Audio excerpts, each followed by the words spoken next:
US NRI हूँ, US में रहता हूँ। मुझे पता है मुझे 10 साल बाद इंडिया आना है और मैं 10 साल के लिए निवेश कर रहा हूँ और मैं आके तोड़ूंगा इसको, तब भी मुझे म्यूचुअल फंड में नहीं निवेश करना चाहिए। क्योंकि अगेन मैंने आपको कॉन्सेप्ट बताया कि आप जिस कंट्री के टैक्स रेसिडेंट हैं वहां पे आपको अपनी इनकम ग्लोबली ऑफर करनी नहीं, है। RONR होने पे, मतलब समझिए मैं 10 साल बाद मैं- छोड़ दिया देश।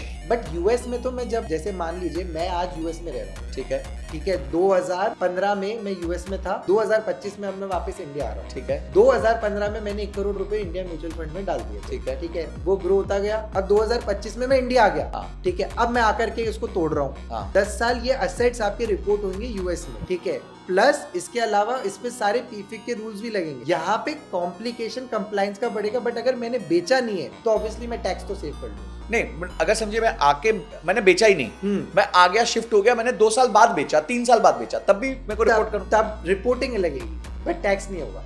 अच्छा, रिपोर्टिंग फिर भी लगेगी? रिपोर्टिंग पूरी होगी क्योंकि आप एक ग्लोबल है। जैसे इंडिया में मैं मेरे इंडियन, पर अब तो मैं छोड़ के आ गया देश, 2 साल हो गए, 3 साल हो गए। जब तक मैं वहां पे था तब तो मेरे को 10 साल पर टैक्स नहीं लगेगा? टैक्स नहीं लगेगा।